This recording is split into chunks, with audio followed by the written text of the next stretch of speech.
যুবকেরা, আপনার আমার নবী মুস্তাফা উম্মতের দরদি নবী মুস্তাফা সাল্লাল্লাহু তাআলা আলাইহি ওয়াসাল্লাম হযরতে আবু যর গফারি রাদিয়াল্লাহু তাআলা আনহু কে নিয়ে যখন আপনার আমার নবী মুস্তাফা রাস্তা দিয়ে যখন চলতে আছেন, নবী মুস্তাফা সাল্লাল্লাহু তাআলা আলাইহি ওয়াসাল্লাম রাস্তায় চলতে চলতে নবী মুস্তাফা সেখানে দাঁড়িয়ে গেলেন। দয়ার নবী মুস্তাফা সে সাহাবীকে নিয়ে যখন চলে গেলেন, হযরতে আবু যর গফারি রাদিয়াল্লাহু তাআলা আনহু আপনার আমার নবী মুস্তাফাকে বলতে লাগলো, ইয়া রাসূলুল্লাহ, ইয়া হাবিবাল্লাহ, নবী গো, আমার পিতামাতা আপনার পদতলে কুরবান হয়ে যাক। ইয়া রাসূলুল্লাহ, আপনি এখানে কি কারণে দাঁড়িয়ে গেলেন? ইয়া রাসূলুল্লাহ, দয়ার নবী মুস্তাফা বলতে লাগলেন, ও সাহাবী শোনো, এই যে একটি কবর দেখতে পাচ্ছ, এক নওজওয়ানের কবরের মধ্যে আযাব চলতে আছে। নবী মুস্তাফা সাহাবীকে বললেন, হে সাহাবী, এই নওজওয়ানের জন্য আমি আল্লাহর কাছে একবার দোয়া করে নেব। আল্লাহর দরবারে সেই ব্যক্তির জন্য আমি দু হাত তুলে দোয়া করতে থাকব। সাহাবী বললেন, ইয়া রাসূলুল্লাহ, ইয়া হাবিবাল্লাহ, হুজুর ঠিক আছে। দয়ার নবী মুস্তাফা, মায়ার নবী মুস্তাফা সাল্লাল্লাহু তাআলা আলাইহি ওয়াসাল্লাম যখন আল্লাহ তাবারক তাআলা দরবারে যখন দু হাত তুলে দোয়া করতে লাগলেন, মহান রব্বুল আলামিন হযরতে জিবরিল আমিনকে পাঠালেন, ও জিবরিল, চলে যাও, চলে যাও, আমার প্রিয় হাবিবকে বলে দাও সেই ব্যক্তির জন্য যাতে দোয়া না করে। সেই ব্যক্তি এমন দুনিয়াতে কি পাপ করেছে, তার কারণে আল্লাহ তাবারক তাআলা হযরতে জিবরিল আমিনকে পাঠালেন, হে জিবরিল, চলে যাও, নবী মুস্তাফাকে নিষেধ করে দাও সেই ব্যক্তির জন্য দোয়া যত না করে। বিরাদার মাযদার সামাইনে কেরাম, দয়ার নবী মুস্তাফা, মায়ের নবী মুস্তাফা দোয়ার অবস্থায় ছিলেন। হযরতে জিবরিল আমিন আসার পরে আপনার আমার নবী মুস্তাফাকে বলতে লাগলো, ইয়া রাসূলুল্লাহ, ইয়া হাবিবাল্লাহ, হুজুর গো, সেই ব্যক্তির জন্য আপনি দোয়া করবেন না, আল্লাহ তাবারক তাআলা সেই ব্যক্তির আযাব বন্ধ করবে না।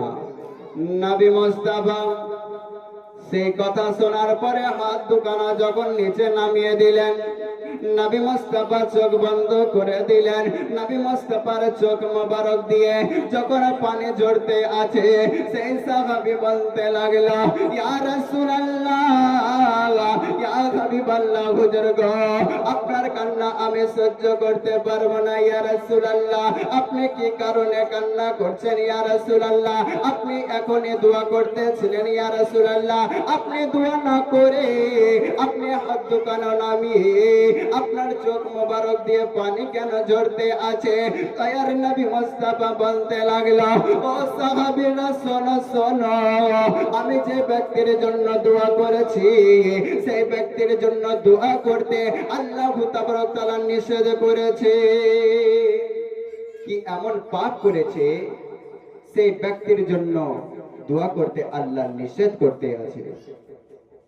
দয়ার নবী মুস্তাফা তখন সাহাবীকে বলতে লাগলেন, ও আবু যর গফারি, শোনো শোনো, এই মক্কা শহরে এই ব্যক্তির দুনিয়াতে কেউ যদি বেঁচে আছে আমার দরবারে হাজির করে দাও। হযরতে আবু যর গফারি রাদিয়াল্লাহু তাআলা আনহু আমার নবী মুস্তাফার নিকট থেকে যখন মক্কা শহরে যখন গলি গলিতে খুঁজতে আরম্ভ করে দিলেন, সেই নওজওয়ানের কাউকে পাওয়া যায় না। সেই নওজওয়ানের দুনিয়াতে একমাত্র মা বেঁচে আছে।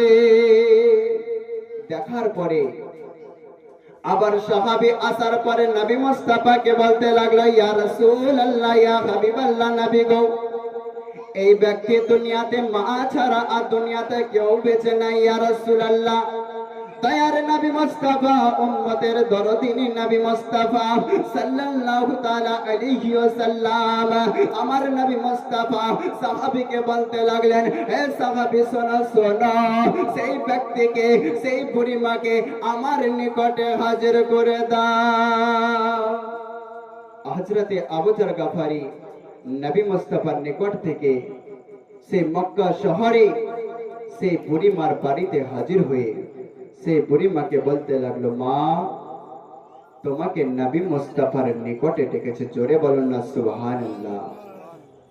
তখন সেই বুড়িমা মক্কা শহর থেকে গুটি গুটি পায়ে যখন আমার নবী মুস্তাফার নিকটে হাজির হয়ে গেল, আমার নবী মুস্তাফাকে বলতে লাগলো, ইয়া রাসূলুল্লাহ, ইয়া হাবিবাল্লাহ, হুজুর গো, আমাকে আপনি ডেকেছেন।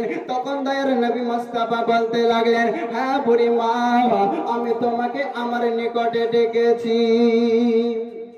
সেই বুড়িমাকে বলতে লাগলো, ও বুড়িমা, তোমার সন্তানের কবরে আযাব চলতে আছে, তোমার সন্তানের জন্য একবার আল্লাহ তাবারক তাআলা দরবারে দুহাত তুলে দোয়া করতে থাকো।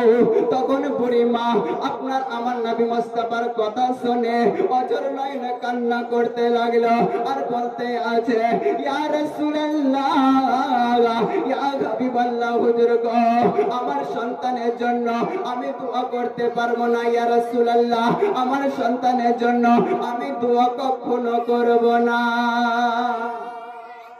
নবী মুস্তাফা এই কথা শোনার পরে বুড়িমাকে বলতে লাগলাম, ও বুড়িমা, তোমার সন্তানের কবরে আযাব চলতে আছে, তুমি মা হয়ে কিসের জন্য দোয়া করবে না, বলো বলো।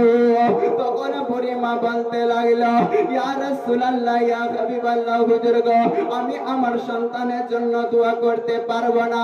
আমার সন্তানের জন্য আমি কখনো পর্যন্ত দোয়া করব না, এমনকি আমার সন্তানের আজ থেকে নিয়ে কিয়ামত পর্যন্ত আযাবে চলতেই যেন থাকে। মা জননীকে এমন সন্তানে কি আঘাত দিয়েছে, সেই মা নবী মুস্তাফাকে বলতে লাগলো, ইয়া রাসূলুল্লাহ, ইয়া হাবিবাল্লাহ, হুজুর গো, আমার সন্তানের জন্য আমি কখনো দোয়া করতে পারবো না। তখন দয়ার নবী মুস্তাফা বলতে লাগলো, ও বুড়িমা, আমি যে তোমাকে বললাম তোমার সন্তানের কবরে আযাব চলতে আছে, তুমি বললে ইয়া রাসূলুল্লাহ, ইয়া হাবিবাল্লাহ, নবী গো, আমি তো জানি আমার সন্তানের কবরে আযাব চলতে আছে। ও বুড়িমা, তুমি কিভাবে জানতে পারলে, বলো বলো। তখন বুড়িমা বলতে লাগলো, ইয়া রাসূলুল্লাহ, ইয়া হাবিবাল্লাহ, নবী গো, আমার সন্তান যখন দুনিয়ার মধ্যে ছিল তখন আমার সন্তানকে বলেছিলাম, ও বেটা, আমার জন্য কিছু খাবারের ব্যবস্থা করো। আমার সন্তান আমার বৌমায়ের কথা শুনে আমার শরীরে আঘাত করতে থাকে, আমার শরীরকে চূর্ণ বিচূর্ণ করতে থাকে। আমি বারবার বলেছিলাম, ও বেটা, আমার শরীরে আঘাত করিও না, আমি সহ্য করতে পারছি না, আমার জান খানা ফেটে যায়, আমার অন্তর খানা ফেটে যায়। ও বেটা, আমাকে আর মেরো না। ইয়া রাসূলুল্লাহ, ইয়া হাবিবাল্লাহ, হুজুর গো, আমার সন্তানকে আমি বারবার নিষেধ করেছিলাম, তবুও আমার কথা শুনেনি। ইয়া রাসূলুল্লাহ, আমি গ্রামের মানুষের কাছে আমি বিচার দিতে পারিনি। ইয়া রাসূলুল্লাহ, আমি 10টি মানুষের কাছে বিচার দিতে পারিনি। ইয়া রাসূলুল্লাহ, তখন আমি ওযু করে আল্লাহ তাবারক তাআলা দরবারে আমি তখন হাত তুলে দোয়া করতেছিলাম, ওগো রব্বুল আলামিন, আমার সন্তানের মৃত্যু দিয়ে দাও। যখন এই দোয়া করেছি আল্লাহ তাবারক তাআলা সঙ্গে সঙ্গে আমার সন্তানের মৃত্যু দিয়ে দিয়েছে। তাহলে বোঝা গেল মা জননীর এত দোয়ার পাওয়ার। এমনকি সমস্ত মানুষ যদি এক পাল্লা হয়ে এক ব্যক্তির নামে যদি বদদুয়া করতে থাকে, আর সেই সন্তানের মা বাপ যদি এক পাল্লা হয়ে সেই সন্তানের জন্য যদি দোয়া করে দেয়, সেই মা বাপের সঙ্গে সঙ্গে দোয়া কবুল হয়ে যায়। জোরে বলুন না সুবহানাল্লাহ। সেই মা জননীর সঙ্গে আজকে আমরা কিভাবে বেয়াদবি করতে থাকি। মা জননীর সঙ্গে আমরা যখন কথা বলি, আমাদের মুখে তো হাসি তো দূরের কথা, আমরা যে আস্তে আস্তে ভাষা করব, আস্তে আস্তে কথা বলবো, এই জিনিসটা আমাদের ভিতরে নাই। মা জননী বেটা বলে যখন ডাক দেয় সন্তান, সে মায়ের সে ডাকের আওয়াজ দিতে জানে না। এমনকি যদি আপনি নফল ইবাদত করতে থাকেন, আপনি নফল নামাজে আপনি নিয়ত করার পরে আপনি তাহাজ্জুদ বেঁধে নিয়েছেন, এবার সেই সময় যদি আপনার মা জননী যদি আপনাকে ডাক দেয়, আপনাকে সেই নামাজ ছেড়ে সে মায়ের ইশারায় আপনাকে সাড়া দিতে হবে। বিরাদার মাজ্জাজ সামাইনে কেরাম, মা জননী চোখ দিয়ে যদি এক ফোঁটা পানি পড়ে যায়, আপনার জিন্দেগি বরবাদ হয়ে যাবে। আপনি যে আশা নিয়ে থাকবেন, সেই আশা আপনার কখনো পূরণ হবে না। আপনাকে মা জননীর সঙ্গে আপনাকে সৎ ব্যবহার করতে হবে। মা জননীর সঙ্গে আপনাকে ভদ্রভাবে আপনাকে কথা বলতে হবে। আর যদি মা কোনো কাজ নিষেধ করে, তুমি ওই সব কাজ করবে না, তখন সেই সন্তান বলতে থাকে তুমি জানো না। আর যে মা 10 মাস 10 দিন গর্ভে রেখে কতই না কষ্ট পায়, সেই মাকে তুমি বলছো সে ওই জিনিস তুমি জানো না। আরে যে মা সে শীতের বেলায় যখন তুমি বিছানায় পেশাব করে দাও, সেই মা জননী সেই জায়গাতে আর রাখতে পারে না সন্তানকে, শুকনো জায়গায় তোলার পরে সেই মা সেই ভিজা জায়গার মধ্যে রয়ে যায়। সেই মা জননীকে আজ আমরা কিভাবে চোখ রঙিয়ে আমরা কথা বলি। আমরা মা জননীর সঙ্গে আপনাকে এমন ভাবে কথা বলতে হবে যেন আপনার দ্বারায় কখনো আঘাত যত না পায়। আপনি যদি মা জননীকে কোনো দুঃখ দিয়ে থাকেন, আপনার মা জননীর যদি চোখ দিয়ে পানি পড়ে যায় আর সে আল্লাহ পর্যন্ত কেঁপে যায়, তাহলে মা জননীর শান ও শওকত কত দেখুন বিরাদার। সে বুড়ি মাকে যখন দয়ার নবী মুস্তাফা বলতে লাগলো, ইয়া রাসূলুল্লাহ, ইয়া হাবিবাল্লাহ নবী গো, আমার সন্তানের জন্য আমি তো দোয়া করতে পারবো না। ইয়া রাসূলুল্লাহ, আমার সন্তান আমাকে এত মেরেছে ইয়া রাসূলুল্লাহ, আমি গ্রামের মানুষের কাছে বিচার দিতে পারিনি ইয়া রাসূলুল্লাহ। তখন দয়ার নবী মুস্তাফা আবারও একবার জিজ্ঞাসা করলেন, ও বুড়ি মা, তোমাকে আরেকবার বলতে আছি, তোমার সন্তানের জন্য যদি তুমি দোয়া না করো, তোমার সন্তানের কিয়ামত পর্যন্ত আযাব চলতে থাকবে। তখন বুড়িমা উত্তর দিচ্ছে, ইয়া রাসূলুল্লাহ, ইয়া হাবিবাল্লাহ, হুজুর গো, আমি এই কথা বাদ দিয়ে আপনার প্রত্যেকটা কথাই মেনে নেব ইয়া রাসূলুল্লাহ।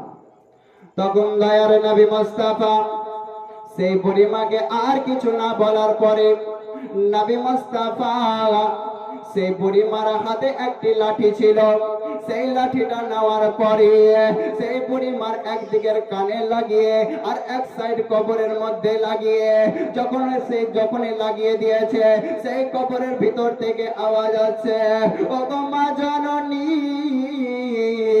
আমি কবরের মধ্যে আর সহ্য করতে পারছি না, আমি আর আযাব সহ্য করতে পারছি না।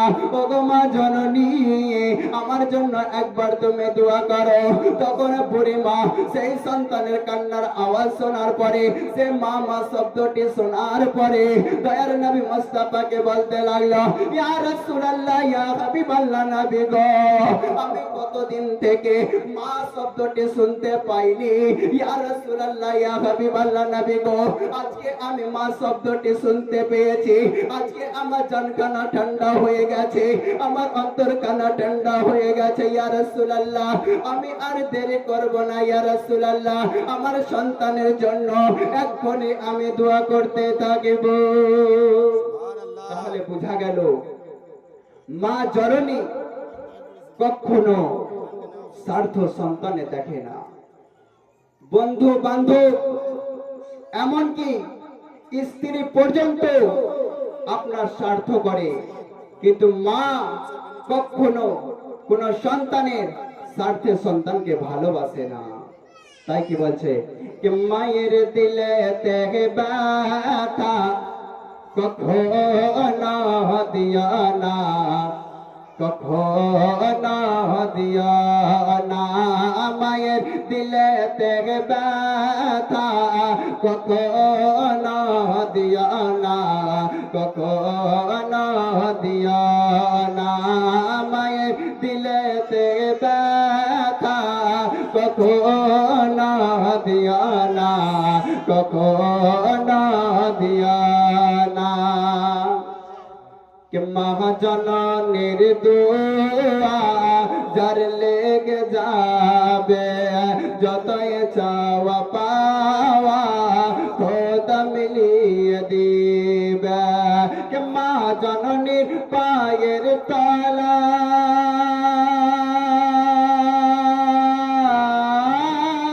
তলায়, মা জননীর পায়ের তলায় জান্নাতের ঠিকানা। মায়ের দিলে তেহে ব্যথা কখনো দিও না, কখনো দিও না। মায়ের দিলে তেহে ব্যথা কখনো দিও না, কখনো দিও না। के हाथेर द्वाराई माके कष्ट दियो ना, मुखेर द्वाराई माके आघात दियो ना। के मायेर मतो एतो आपन आर तो केउ हबे ना। मायेर दिले तेगे व्यथा कखनो दियो ना, कखनो दियो ना। अल्लाहुम्मा सल्ले अला सय्यिदिना चलो मौलाना मुहम्मद व अला आले सय्यिदिना मौलाना मुहम्मद सल्लल्लाहु अला मुहम्मदिन सल्लल्लाहु अला मुहम्मद हर दम ज़बान पाक नामे मुहम्मद। সেই ব্যক্তি যখন সেই বুড়ি মা যখন বলতে লাগলো ইয়া রাসূলুল্লাহ ইয়া হাবিবাল্লাহ হুজুর গো আমার সন্তানের জন্য আমি এক্ষুনি দোয়া করতে থাকব। তার নবী মুস্তাফা উম্মতের দরদিনী নবী মুস্তাফা সাল্লাল্লাহু তাআলা আলাইহি ওয়াসাল্লাম বললে ও বুড়ি মা তুমি সেই লাঠিটা ফেলার পরে আল্লাহ তাবারক তাআলা দরবারে তুমি দুহাত তুলে দোয়া করে দাও। তাহলে মা জননী এত দুয়ার পাওয়ার যখন সন্তানের জন্য মা আল্লাহর কাছে দোয়া করলেন সঙ্গে সঙ্গে সে আযাব বন্ধ হয়ে গেল। জোরে বলুন না সুবহানাল্লাহ। আজ একটি ছেলে এই বর্তমান যুগে এক মাওলানা সাহেব যখন বক্তব্য দিতে আছে যে মা জননী এক ফোঁটা দুধের ঋণ শোধ করতে কেউ পারবে না, সেই ব্যক্তি শোনার পরে তার রাগ হয়ে গেল যে মায়ের দুধের এমন কি আছে যে তার কারণে তার দুধের ঋণ শোধ হবে না। সে বক্তব্য যখন শেষ হয়ে গেল সেই সন্তান বাড়ি যাওয়ার পরে বলতে লাগলো ওগো আম্মা জান আমি তোমার দুধ পান করেছি। ওগো আম্মা জান তোমার দুধের দাম কত লাগবে বলো বলো, 1000 লাগবে না 2000 লাগবে বলো না 3000 লাগবে। এইরকম যখন টাকা বাড়তে আছে তখন মা জননী বলতে লাগলো, ও বেটা তোমাকে কোনো টাকা পয়সা লাগবে না, শোনো শোনো আমি তোমার দুধের ঋণ শোধ করে দিব, শোনো শোনো তোমার এটাই যখন আশা আছে তো আমার একটি কথা তুমি শোনো। তখন সেই মা বলতে লাগলো, ও বেটা তুমি বাজারে চলে যাও, বাজার থেকে একটি পাকা আম নিয়ে আসো। সেই সন্তান যখন বললে, মা আজকে আমি আমার যতই টাকা পয়সা লাগুক না কেন আমি সমস্ত জিনিস দিয়ে আজকে আমি তোমার দুধের ঋণ শোধ করে দেব। মা জননী মুচকি হেসে বললে, ঠিক আছে বেটা, সেটাই হলো, তুমি বাজার থেকে একটি পাকা আম কিনে নিয়ে আসো। সেই সন্তান তখন মায়ের কথা শুনে আনন্দ হয়ে বাজারে চলে গেল। বাজার থেকে একটি ভালো আম নিয়ে আসা হলো। সেই ভালো আম নিয়ে আসার পরে আম্মা জনকে যখন দিতে আছে তখন মা জননী বলতে লাগলো, ও বেটা এই আমটি এখন আমি নেব না, নেব না। তখন সন্তান বলতে লাগলো, ও গো মা জননী তুমি এই আমটি কখন নেবে বলো। তখন সেই মা জননী বলতে লাগলো, ও বেটা তুমি যখন রাত্রি বেলায় শুয়ে যাবে তোমার বুকের মধ্যে এই পাকা আমটি রাখবে, সকাল হয়ে যাবে, সকাল হওয়ার পরে আমার কাছে সর্বপ্রথম সে আমটা নিয়ে আসবে, তোমার দুধের ঋণ শোধ হয়ে যাবে। সেই সন্তানটি খুব আনন্দ হয়ে গেল যে একটা সামান্য আম আমি সেই মা জননীকে দিলে আমার ঋণ শোধ হয়ে যাবে। সেই সন্তান তখন রাত্রি হয়ে গেল, সে বিছানায় শুয়ে গেল। আর মা জননী বলেছিল সে আমটি নেওয়ার পরে বুকের মধ্যে রাখবে। সন্তান ঘুমার পরে এবার সে আমটি যখন বুকের মধ্যে রেখেছে, যখন আমের করে একবার তাকায়, একবার ঘড়ির দিকে তাকায়, একবার ঘড়ির দিকে তাকায় 11টা বাজতে আছে, আবার আমের দিকে তাকায়, আবার যখন 12টা বাজতে আছে আবার আমের দিকে তাকায়। এই রকম করতে করতে যখন 11টি পার হয়ে গেল, 12টি পার হয়ে গেল, যখন 1টা হয়ে গেল, সেই সন্তান আর চোখ খুলে থাকতে পারছে না, তার চোখ বন্ধ হয়ে যাচ্ছে, সে আর কিছুই বুঝতে পারছে না। তার বুকের ওপরে যে আমটি রাখা ছিল সেই আমটি আর সেখানে নাই, সেখান থেকে নিচে পড়ে গেছে। সে তো বেদম ঘুম আরাম করতে আছে, সে ঘুম পাড়তে আছে। সে আমটি তার পিঠের তলে পড়ার কারণে সে আমটি চাপটা হয়ে গেছে, সেই আমটি গলে গেছে। সকালে যখন হয়ে গেল সে তিরপির করে ওঠার পরে সে বুকের করে তাকিয়ে দেখে সে আম আর বুকে নাই। সে আমটি যখন খোঁজাখুঁজি করে তখন পিঠের তলে যখন দেখতে যায় সে আমটি চাপটা হয়ে গেছে। তখন সেই সন্তান সকালের বেলায় ওঠার পরে যখন মুখ ধোয়া হয়ে গেল তখন মা জননী বলতে লাগলো, ও বেটা আমি যে তোমাকে বলেছিলাম সকাল হওয়ার পরে আমার কাছে তুমি আম নিয়ে আসবে, তুমি যে বলেছিলে আজকে তোমার আমি দুধের ঋণ শোধ করে দেব। তখন সন্তান দুই চোখ দিয়ে পানি ঝরতে লাগলো। সেই সন্তান বলতে লাগলো, ওগো আম্মা জান আমি আমার নিজের ভুল বুঝতে পেরে গেছি, ওগো আম্মা জান তোমার দুধের ঋণ কখনো শোধ হবে না। সুবহানাল্লাহ, সুবহানাল্লাহ। বিরাদার মাজ্জাজ সামাইনে কেরাম, সে আমটি যখন মা জননীকে দিতে পারলে না, সামান্য একটি আম যদি মা জননীকে না দিতে পারো, একটি রাত্রি যদি সে আমটি হেফাজতে যদি না রাখতে পারো, তাহলে বুঝে নাও মা জননী 10 মাস 10 দিন গর্ভের ভিতরে সন্তানকে কিভাবে রেখেছে। সেই মা জননীকে আজ আমরা বলছি তুমি ওটা জানো না, ওটা জানো না।